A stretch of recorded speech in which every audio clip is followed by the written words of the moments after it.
Olá pessoal, tudo bem com vocês? Então, a professora aqui vai fazer um comentário, né, fazer a correção, quer dizer, das atividades postadas na aula passada, né? Então é um gabarito comentado aqui com vocês. Então, eu pedi as atividades da página 60, o exercício número 8 e o número 9. No número 8, ele pedia para que o aluno fizesse uma observação de cada equação, são quatro, né? E indicar se ela é endo ou exotérmica. Então, na primeira reação aqui nós temos 1 mol de carbono gasoso que reage com 2 mols de oxigênio gasoso para formar 1 mol de dióxido de carbono, CO2, gasoso, mais 2 mols de água líquida.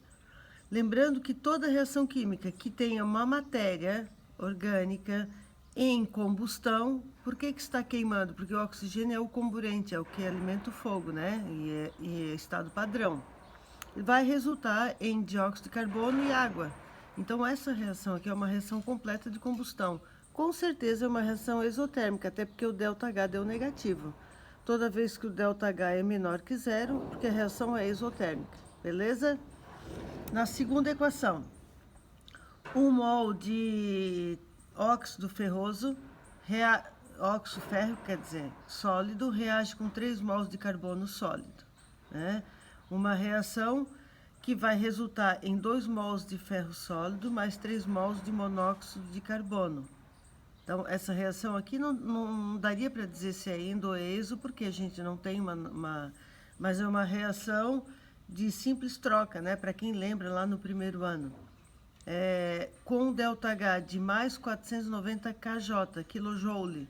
Então, se o ΔH der positivo, ou seja, maior que zero, é porque é uma reação endotérmica. Muito bem. A terceira equação.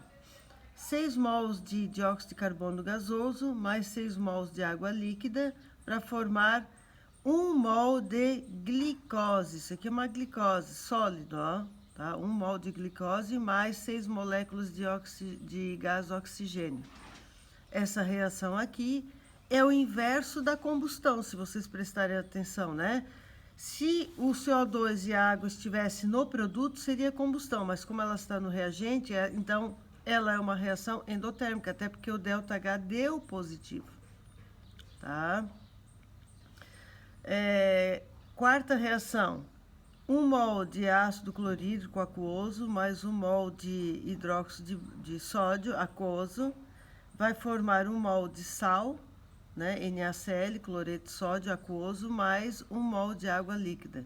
Lembrando que reação de ácido com base, é sempre bom recapitular, né? Ácido e base vai originar sal e água. Reação de dupla troca, também conteúdo do primeiro ano.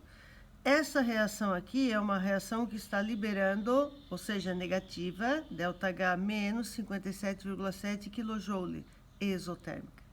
Então, a primeira é exo, a segunda é endo, a terceira é endo e a quarta é exo. Essa é a primeira atividade da página 60, exercício número 8. O exercício número 9, ele pedia para que vocês montassem um gráfico, ou seja, uma representação, né? Graficamente representar isso, todas as equações. Então, como a primeira reação, vocês acabaram de ver a correção, ela é exotérmica, ou seja, ΔH menor que zero, sempre que o ΔH der negativo, significa que a quantidade, isso aqui, ó, pessoal, é entalpia do reagente, e essa aqui é a entalpia do produto. Toda vez que a quantidade de energia do reagente for maior que a entalpia dos produtos, vai resultar numa reação exotérmica. Então, no gráfico eu vou botar o reagente lá em cima e o produto embaixo. Não importa a quantidade aqui, tá? O que importa é representar isso. Então, essa é uma reação exotérmica. Aqui na letra B, como a reação lá em cima deu, ó, endotérmica, então o gráfico da endotérmica significa que o ΔH é maior que zero, tá? Essa quantidade aqui, ó, agora é o inverso, produto tem mais, ó, isso aqui significa energia dos produtos e aqui é a energia dos reagentes, certo? Então, pode ver que tem mais produto do que reagente, ou seja, maior quantidade de energia. Então, aqui o produto é maior que a energia dos reagentes, tá? Por isso que a reação é endotérmica.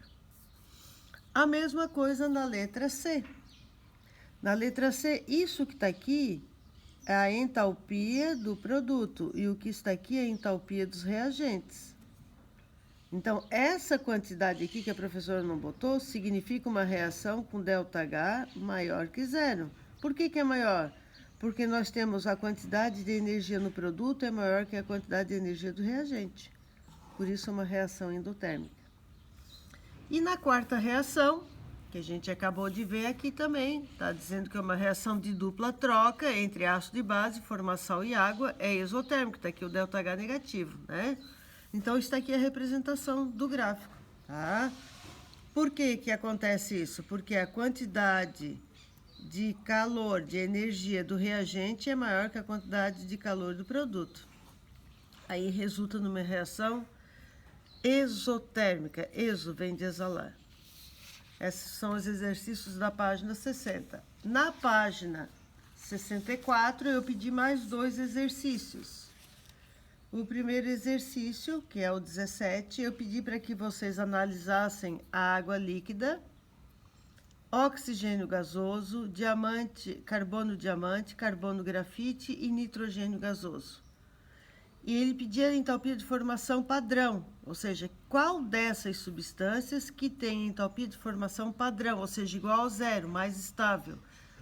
Dessas 5 substâncias que foram mencionadas, 3 têm entalpia padrão: oxigênio gasoso, carbono grafite é mais estável que o diamante e o nitrogênio gasoso. Essas 3 substâncias têm entalpia zero, têm estabilidade. Então, a gente usa muito nas reações de formação, tá? Somente esses 3 aqui, beleza? Na questão número 18, ele está pedindo para montar a equação química da formação da amônia. Então, ele disse que a amônia é o NH3, né? A gente lembra lá da formação da amônia, né? A nomenclatura. Nessa composição aqui, nós temos a massa atômica do nitrogênio 14 gramas, a massa atômica do hidrogênio 1 grama, mas como tem 3 átomos, eu tenho que multiplicar isso aqui por 3. Ou seja, a molécula da amônia tem 17 gramas. Isso aqui vocês viram no início do ano, né? Na parte lá de estequiometria, quando iniciaram as concentrações, né? Só para recapitular, então. Então, eu botei aqui, para formar amônia, o gás de amônia, é necessário que tenha gás de hidrogênio e gás de nitrogênio. Então, a professora botou aqui N2 gasoso mais H2 gasoso para formar NH3 gasoso. Por que 1 meio e 3 meios? Para poder balancear. Então, se nós temos aqui um átomo de nitrogênio, aqui tinha 2. Como é que eu vou fazer com que na parte do reagente fique também só um átomo? Multiplicando, ou seja, pegando só a metade. Ou seja, eu balanceei com 1 meio. 1 vezes 2, 2. 2 dividido por 2 dá 1. Tá? Aqui, por que a professora botou 3 meios? Se aqui eu tenho 3 átomos, aqui tem que ter 3. Então, o que eu fiz? 3 vezes 2, 6. 6 dividido por 2 dá 3. Então, vai equilibrar. Certo? Uma reação de formação do gás amônia, eu vou precisar 1 meio de N2 gasoso mais 3 meios de H2 gasoso para formar 1 mol de NH3 gasoso. Essa reação vai liberar, ou seja, ΔH negativo, 46,1 kJ por mol de NH3. Então, cada 1 mol de NH3 libera isso aqui. Se for 2 mols, vai ser o dobro disso aqui. Ou seja, 92,2, algo assim, tá? A segunda equação, ele quer formar monóxido de nitrogênio. Então, para formar monóxido de nitrogênio gasoso, é necessário gás de nitrogênio e gás de oxigênio. A professora colocou aqui N2 gasoso mais O2 gasoso para formar NO gasoso. Então, se eu tenho um átomo aqui no produto, para transformar de 2 para 1, eu multipliquei pela metade, ou seja, 1 meio de N2 vai dar 1 mol, porque 2 vezes 1, 2, 2 dividido por 2 dá 1. Para formar um átomo de oxigênio, eu multipliquei por 1 meio essa molécula. 1 vezes 2, 2, 2 dividido por 2 dá 1. Era isso.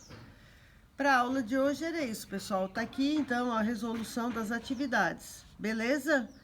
Um bom estudo para vocês e uma ótima semana.